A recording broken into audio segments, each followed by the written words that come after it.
It's hard to imagine that the last few years of your life have been spent with potential liars and traitors. It's extremely hard to comprehend. I thought that I had built a good and strong marriage, that I had a real friendship, and in general I was surrounded only by close people. But it turned out not to be so. Everyone was hiding something from me, and eventually everyone will be punished for it. Couples started arriving at my house nearly 30 minutes late, despite my request for them to arrive by 7 this evening. It seemed each couple was trying to time their arrival so they wouldn't be the first. Consequently, 2 couples' cars arrived at my driveway around 25 past 7. My dad's truck, with him and my stepmother, Mama Connie, arrived just 5 minutes later. As I was still in the living room, asking Larry and Angela Klug and Roy and Mary Jo Chastain about their drink preferences, Dad and Mama Connie came in through the front door without knocking, as they always did. While I was preparing drinks for the first 2 couples, Dad went to the kitchen, grabbed 2 beers from my fridge for himself and Mama Connie, and joined me as I served the others their drinks. I had already opened a Bud Black Crown when my guests began arriving. After ensuring everyone was comfortable, I settled into my easy chair, facing them across the coffee table, except for Dad and Mama Connie, who sat near the piano to my right as I faced the others. The conversation had been limited to basic pleasantries and exchanging minimal information about drink preferences, along with expressions of gratitude. However, the heavy emotions of sadness, grief, anger, and humiliation stemming from the current situation with myself, my family, and friends made engaging in light conversation difficult. There was no talk about children, social activities, or work, especially not about marriages, particularly mine. You see, this morning my wife Jamie received divorce papers at her workplace due to adultery. Her reaction was not like desperate calls as one would expect in such a situation. I believe that after seeing 2 photographs of her and Doug Stevenson in compromising moments, as well as transcripts of their conversations obtained with the help of my private investigator, she realized the depth of her infidelity. It appears that Jamie had chosen to adhere to my written instructions by retrieving the bags I had prepared and left on the front porch, containing the essentials for her temporary relocation. My grandfather had left me the house's sole ownership upon his passing 6 years prior to our marriage, and I had changed the locks after she left for work this morning. In writing, I informed Jamie that I had placed the remainder of her belongings, along with most of our previously shared items, in storage on East Brainerd Road, just east of downtown Chattanooga. I hadn't received any communication from her except for one note she apparently left in my storm door when I returned this afternoon, simply stating, "I'm sorry." The room fell silent as soon as I spoke, and all eyes turned towards me, absorbing my words. I had my lawyer arrange for Jamie to be served with divorce papers at her workplace this morning. I didn't say it loudly or with any discernible anger in my tone, yet the impact was profound, akin to a shouted proclamation. Conversations halted, and everyone turned to look at me. For a moment, even movement ceased. I was certain that news of my actions had already reached the 2 wives, and likely the husbands too, before I uttered a word. I focused my gaze towards a central point, avoiding direct eye contact with anyone, disregarding the expressions on their faces. It didn't matter to me whether anyone showed awareness, shock, surprise, innocence, or none of those emotions. Tonight's meeting wasn't primarily about announcing the end of my 6-year marriage to Jamie, but rather about mapping out my immediate future, moving forward, as politicians in Washington like to say, to give the illusion that their actions are leading towards some sort of positive outcome. It's a meaningless phrase, crafted by Washington focus groups. "Clint," my dad finally broke the silence after about 5 seconds, "are you certain there wasn't anything you and Jamie could have done before serving her papers? Or perhaps even now?" When I hesitated to respond immediately, grappling with my anger and frustration over multiple unfolding situations this evening, Mary Jo Chastain, being naturally the most outgoing of the group, remarked, "Mr. Hood, given how well I know your son, I'm certain he considered all the options before acting towards Jamie." She gently placed her free hand on Roy's arm as he silently contemplated her words. "Under different circumstances, I might have appreciated Mary Jo acknowledging my ability to manage conflicting emotions, but not tonight. Just 3 months ago. "Yep, Clint," Roy remarked to me, agreeing with my observation. "It certainly appears to be a clandestine meeting from my perspective as well." Roy and I were enjoying a beer together after catching one of the numerous basketball games playing on the large screens at Buffalo Wild Wings. I had just remarked on what seemed like suspicious activity in the distant corner. She, a bottle blonde in her early 30s, had entered the bar about an hour earlier with 2 other women. He, a man in his late 30s, sporting a sharp suit and wingtip shoes, clearly out of place in a sports bar, had arrived alone just 10 minutes ago. Considering how swiftly he had navigated to the corner of the room after receiving his drink at the bar, and how promptly she had separated herself from her group to join him in his secluded corner, it was evident that they had either arranged this encounter beforehand, had done this before, or perhaps both.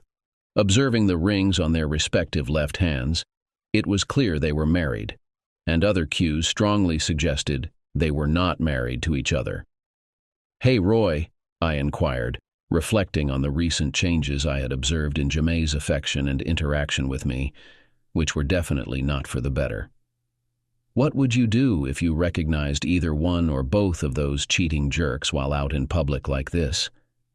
I mean, of course, there's the risk of informing the betrayed spouse and having the one you tell become angry and hostile. But don't you think the deceived husband, in the case of the cheating wife, or the deceived wife, in the case of the cheating husband, deserves to know?" Roy didn't originally hail from Tennessee. He relocated from New York after completing his studies at Rensselaer Polytechnic Institute and securing a position at the Department of Energy in Oak Ridge National Laboratory. Later, he left ORNL and settled in Chattanooga when he was hired by a local engineering firm 4 years ago. Our introduction took place shortly after Roy and Mary Jo's move, at a book signing our wives had dragged us to at the local Barnes & Noble. We discovered we were neighbors, exchanged dinner invitations, and Jaime and I welcomed them into our circle of compatible couples among mutual friends. Having known Roy for several years now, and noting his enduring New Yorker traits, I wasn't particularly surprised by his response. "Nah, too many complications. Besides, the truth always surfaces eventually in such matters. Why risk tarnishing a good friendship with a lasting, unpleasant memory?" "So," I countered, "you're suggesting you'd simply stand by and say nothing. What if it involved the spouse of a dear friend? Wouldn't that hold any significance?" Roy twirled his glass on the small raised table where we were enjoying our wings and drinks, pondering his reply. Eventually he said, "Well, I suppose if it were a close friend, someone I really cared about, not just a work buddy or someone from our social circles, I might reconsider and feel compelled to inform the poor guy." I chuckled at how much of a Southern influence Roy's wife, Mary Jo, seemed to be exerting on him, nudging him to soften his staunch, stay-out-of-it mindset rooted in his upbringing near the Red Hook neighborhood of Brooklyn. I inquired, "You'd want to be informed if it were Mary Jo, wouldn't you?" "Never going to happen," he retorted sharply.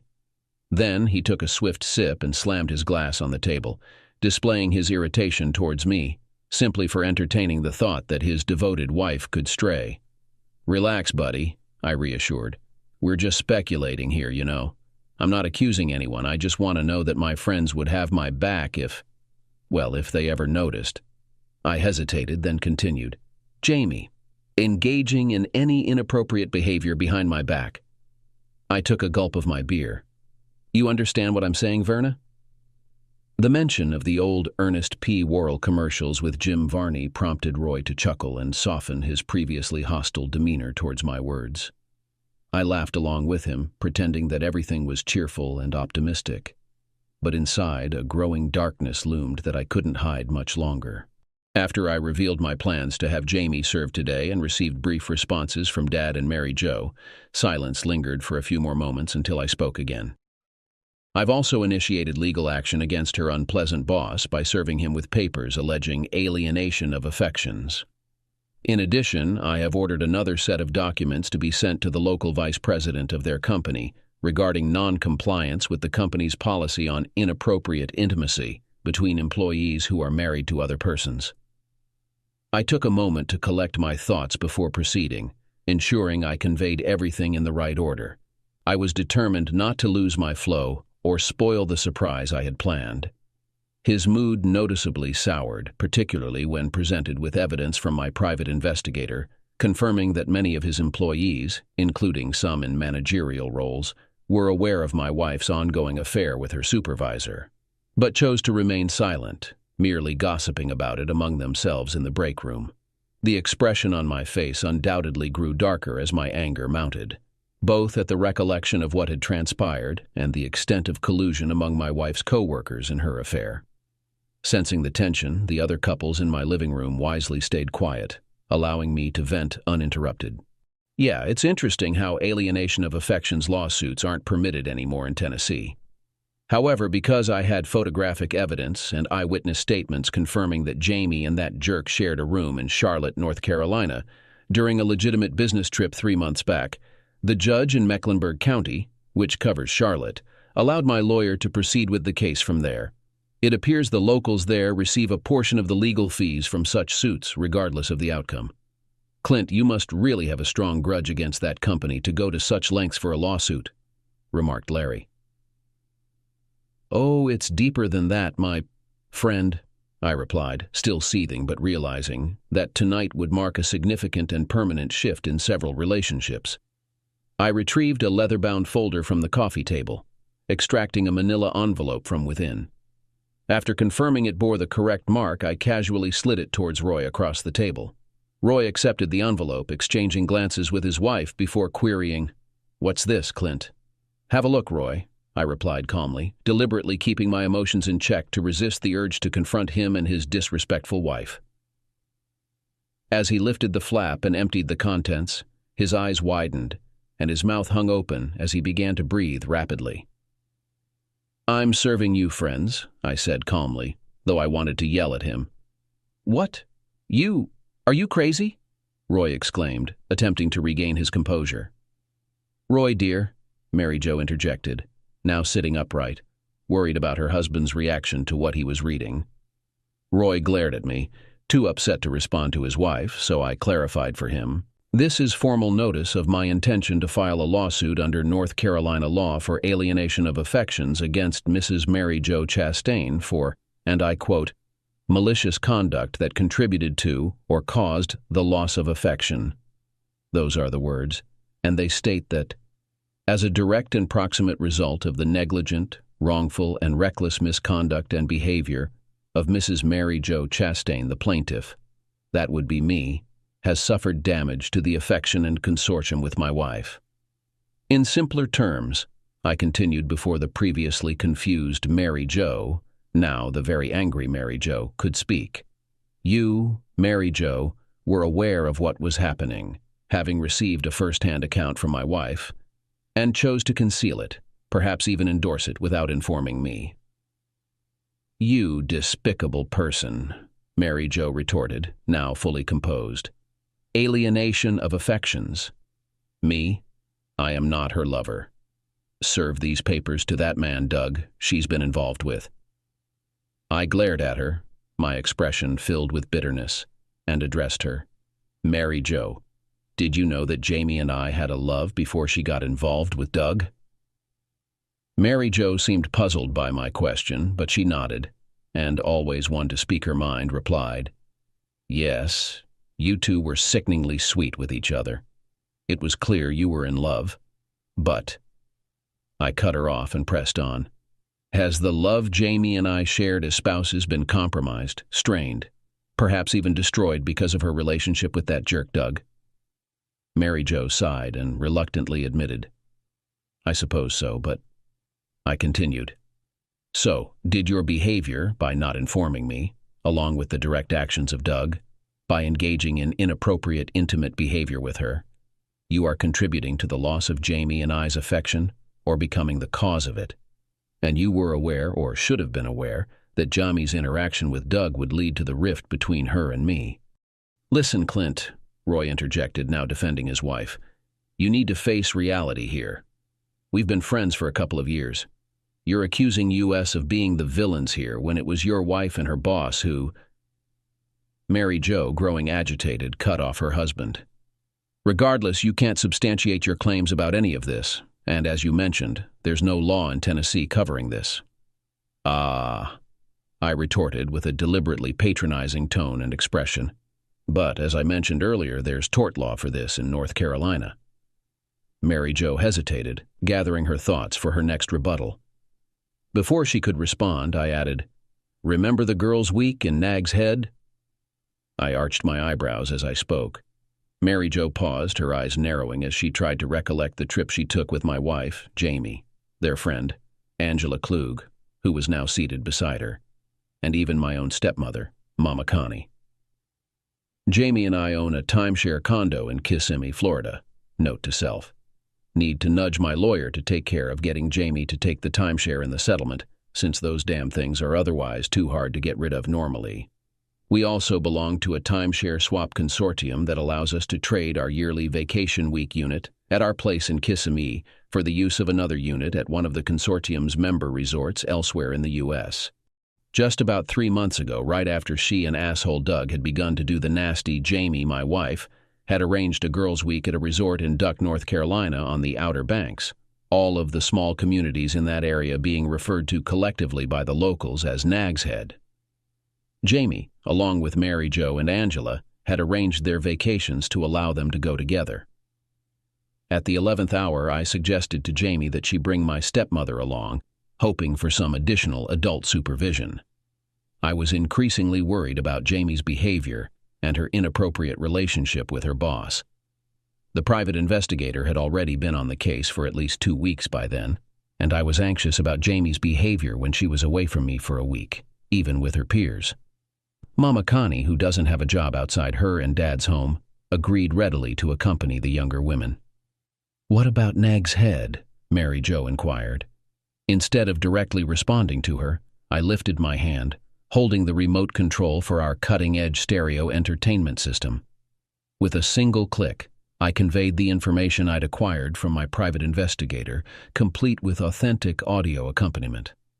I had requested the transcript of the forthcoming playback to be included in the packet I gave to Roy. However, the conversational evidence gains a sense of authenticity when heard directly from the source.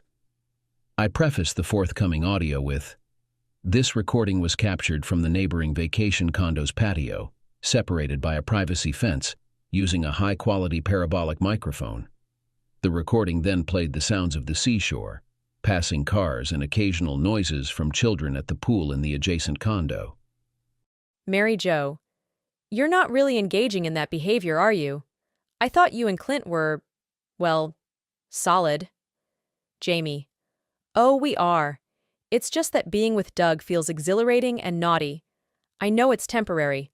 I'll indulge in this forbidden experience, and then it'll be over soon. I'll remain committed to Clint forever. Mary Jo, until the next temptation, you mean? Jamie, no, there won't be a next time. This is a one-time thing.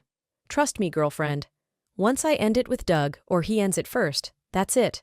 I'll refocus, stop taking birth control, and Clint and I can start building our family as we've planned. Mary Jo, I'm just surprised, Jamie. This isn't like you. I couldn't betray Roy like that. He'd feel humiliated, angry, and question his manhood compared to the other guy I'd be cheating with. Speaking of which, are you with this guy because of... Jamie, oh no, Clint is a much better partner, both emotionally and physically, than Doug. It's just the thrill of the situation and the novelty, I suppose, and the excitement of being a little naughty before settling down with Clint for the rest of my life. Mary Jo, which might not last long if he discovers. Jamie, after a brief pause, You're not planning to betray me, are you? Mary Jo, letting out a sigh audible even from the distance of the fence and 15 feet away, according to the PI's microphone. No, I won't betray you, but I'm not going to actively lie either. Understand? I pressed the remote, halting the playback. As the excerpt of their conversation from weeks ago in North Carolina played, I observed Mary Jo's expression darken while Roy's grew more hostile. "You despicable person," Roy exclaimed. "You had no authority to spy on and record my wife. I should take legal action against you for invading our privacy or... Enough. As Ronald Reagan stated during the Republican primary debates in 1980, I paid for this microphone. Additionally, I was the rightful owner of the timeshare swap. Furthermore, suspecting Jamie of infidelity, I purchased a second resort week, which I assigned to my private investigator. Hence, he had full legitimacy to be present and record nature sounds of the beach. It's unfortunate that my unfaithful, soon-to-be ex-wife and your wife, who was all too willing to cover for an adulterer, happened to converse while my PI was testing his equipment on the adjacent patio of our vacation unit. I leaned back and paused briefly before continuing, and the judge in Charlotte was quite understanding of my situation, considering that conversation also occurred in North Carolina. Roy was visibly furious now. Well, you can just take these papers and shove them up your ass, bud. I'm not allowing you to drag my wife into court and publicly humiliate her, even if it does happen in Charlotte. I grinned and retrieved another hefty envelope, pushing it across the table toward him. Oh, she won't be the only one facing public embarrassment. Bud! Roy angrily grabbed the second envelope, nearly tearing it open to reveal its contents. Within seconds, he was on his feet, spitting out his words.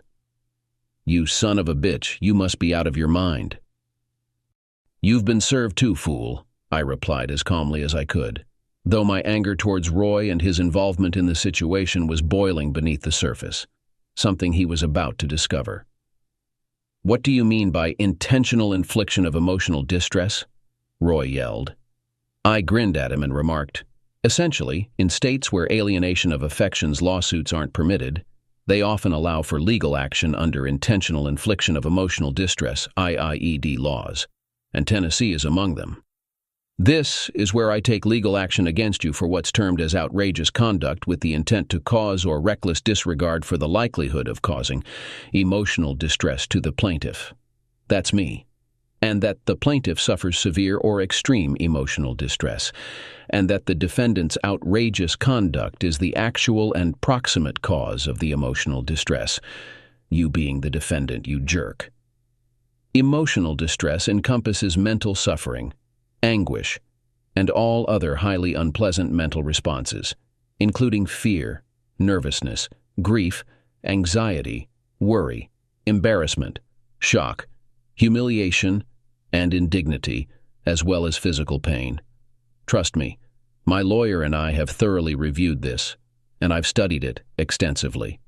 When have I ever done anything remotely like that to you, you bastard? Roy yelled. I raised the remote once more and proposed, how about meeting at the wagon wheel where you're aware I'm a regular, you jerk? I anticipated that Mary Jo, being as talkative as she is, would at least spill the beans about Jamie's affair. So I instructed the PI to keep tabs on both of you and your conversations about me. With a click of the remote, the sound system emanated the bustling ambiance of a bar, allowing us all to hear Roy's distinctive Tennessee-infused New York accent booming through the room. The recorded dialogue suggested that Roy had been commanding attention during the gathering. Roy. Yeah, she's off having an affair with her boss while the clueless guy is at home, content in his ignorance. Mary Jo. Roy, please, I promised Jamie we wouldn't expose her. If you don't stop? Another man. And your friend is named Clint, right? Is it Clint Hood, the guy who hangs out here a few times a week? He joins me and some buddies for darts and pool every now and then. Roy. Yep, that's him. He's really a friend. A foolish one, but still a friend. It's amusing to have him around, to beat him at golf and gossip about, while his wife and her boss take advantage of him. In response, the audio Roy prompted the bar patrons to burst into mocking laughter. I pressed the remote and turned to him. Well, buddy, I suppose I must be quite the entertainment to have around and mock in a crowd where I'm rather well known, given how much time I used to spend there in my leisure.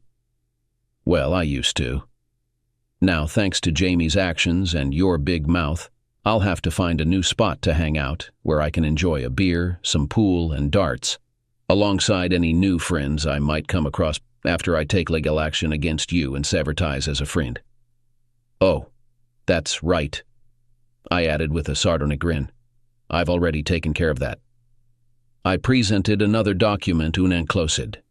This is the initial report from a therapist my lawyer arranged for me to see last week, I explained.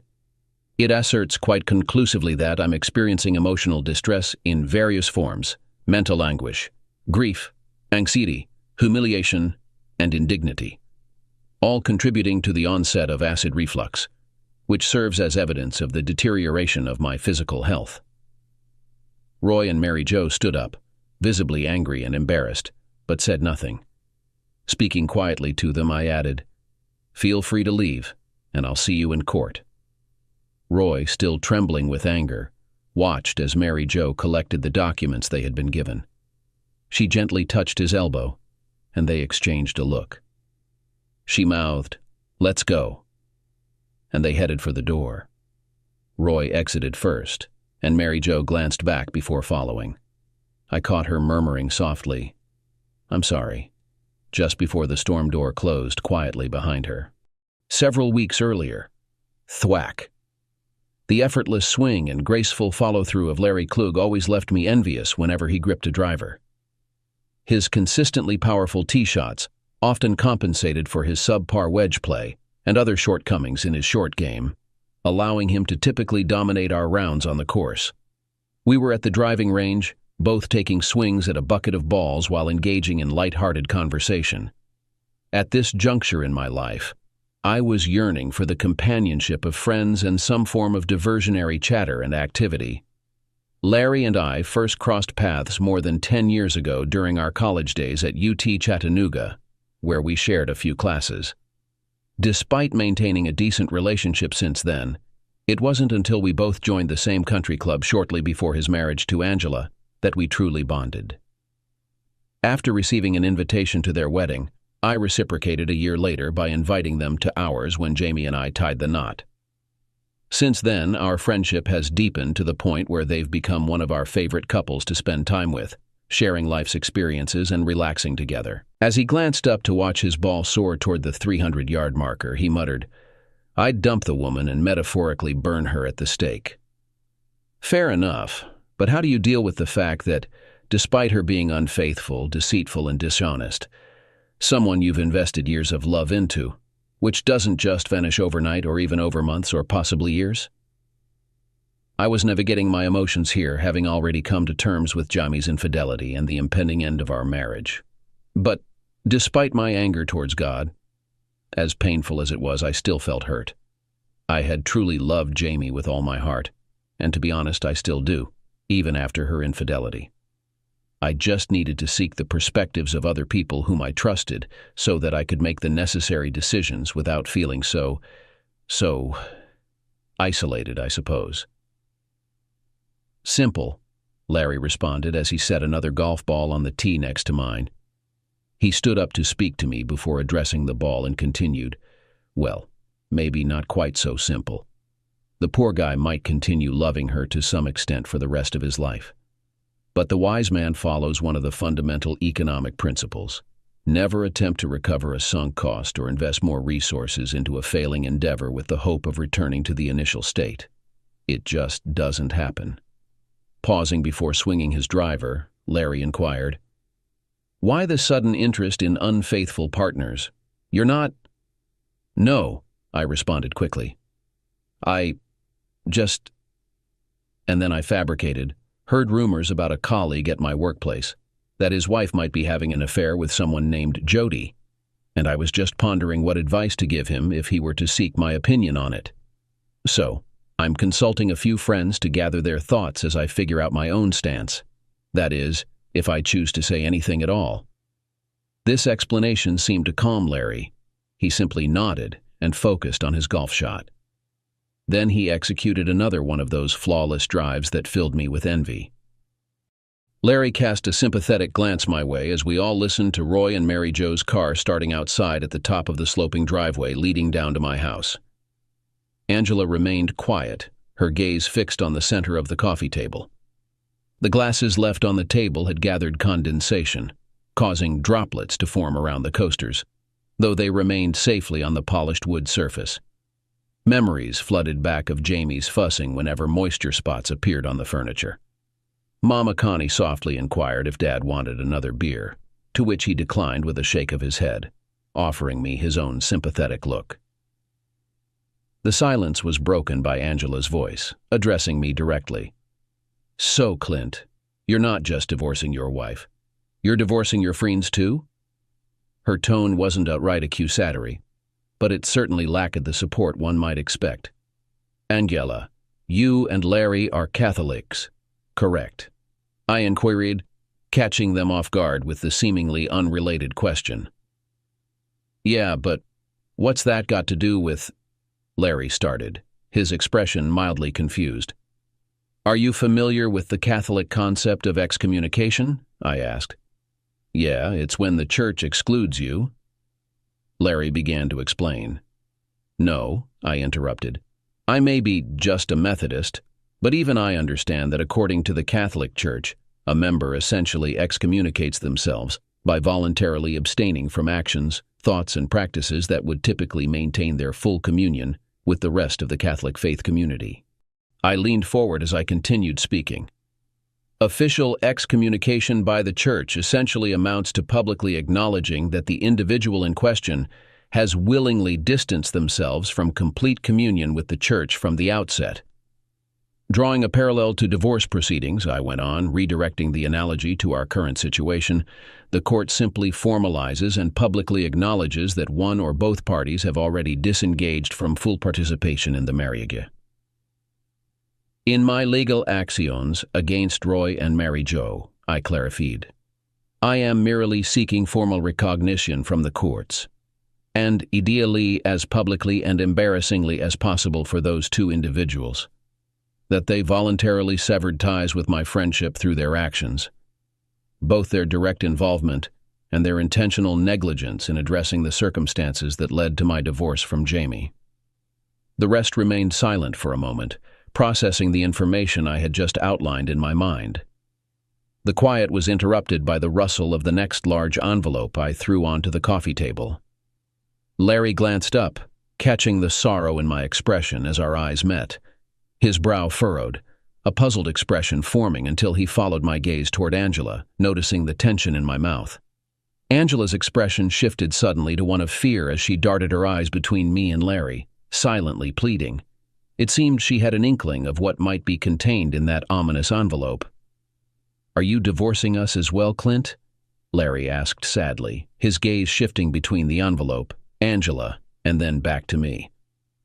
I opened my mouth to speak, but my words stumbled momentarily, and I had to blink back the onset of tears. I understood the pain this revelation would cause my friend. Yet if I didn't follow through with my plan, I would be complicit like those I was confronting tonight. It would make me a hypocrite. "No," I finally replied, then cleared my throat and continued. "Just her." I glanced pointedly at Angela, who had closed her eyes and shook her head as if trying to deny what was unfolding. "What do you mean, just her?" What? Angela." Larry was clearly caught off guard. At that moment, all Angela could manage was a soft repetition of, "No, no, no, no." "I'm sorry, Larry," I said, "but you need to know."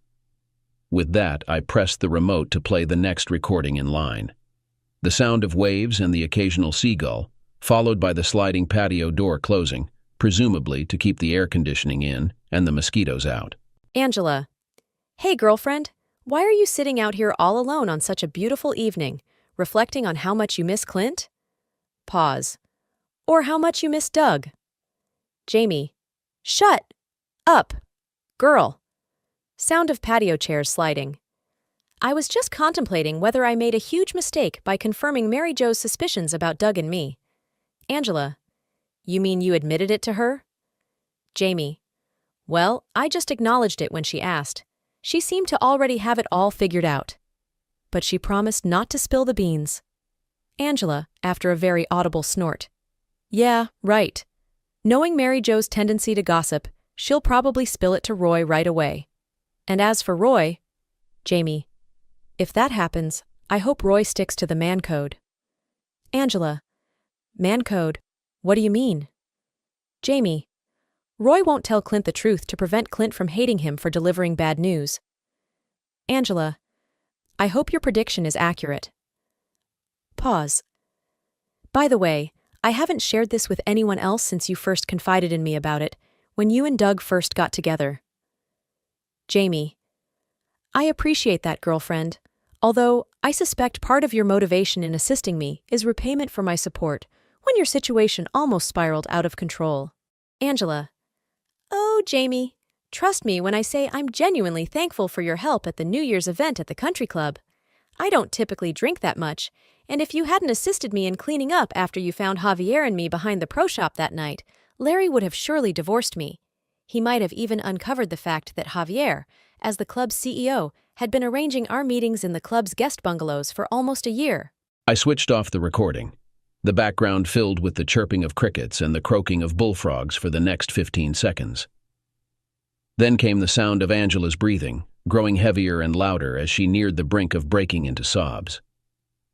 Larry simply lowered his face into his hands as Angela approached, but refrained from touching her tormented husband. She murmured softly, struggling to articulate coherent sentences amid her surprise and, I could only hope, shame.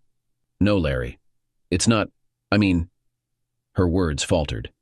Is the transcript in here? Larry finally looked up at me, his expression thankfully not accusatory but rather devoid of emotion altogether.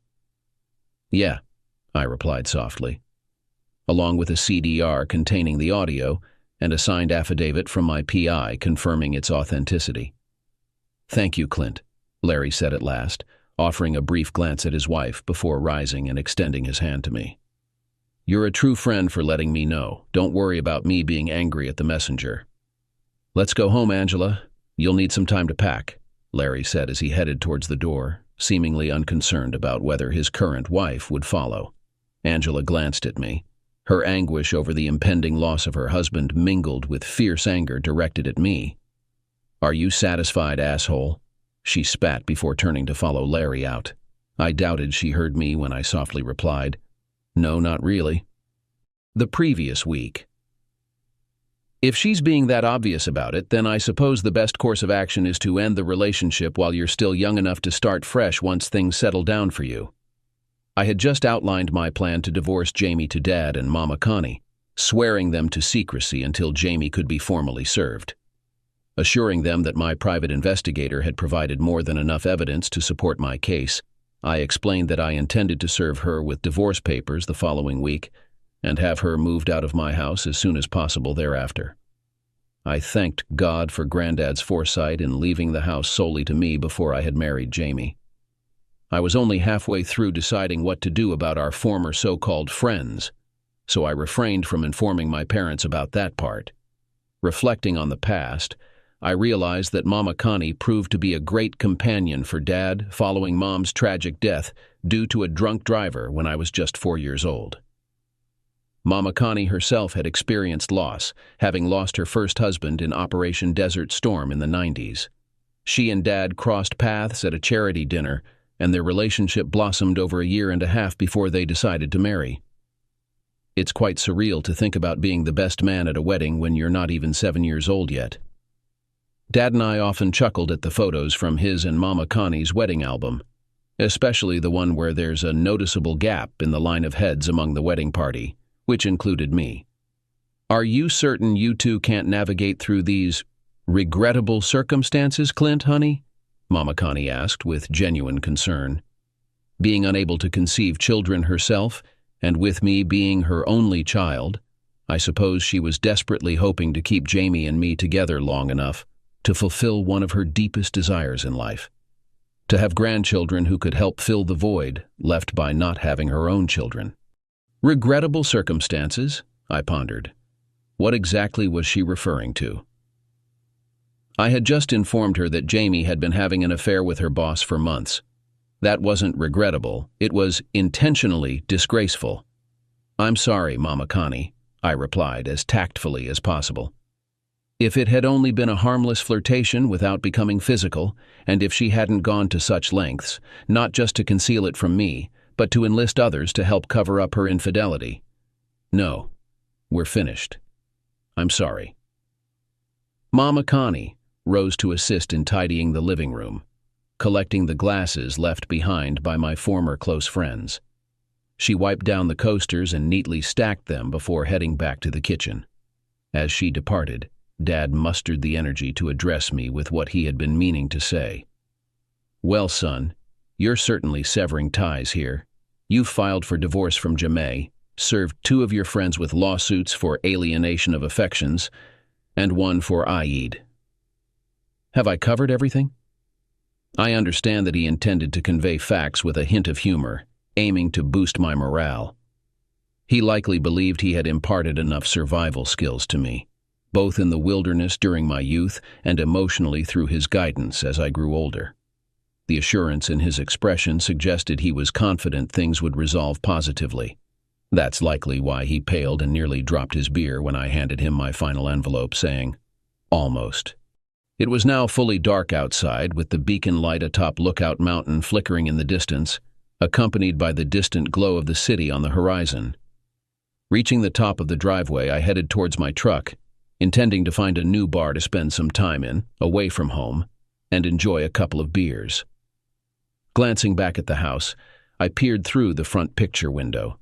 Dad held the contents of the envelope in his hand, including the transcript of another conversation my private investigator had recorded during that eventful week at the Outer Banks. His expression conveyed a mix of disbelief and anger, while Mama Connie's face reflected anguish and misery. I started the powerful Cummins diesel engine and drove away from the curb, unconcerned about leaving them at home. I knew Dad had a key and would lock up when they departed. That's the end of the story. Write your opinion in the comments about this story. It will be interesting for us to read it.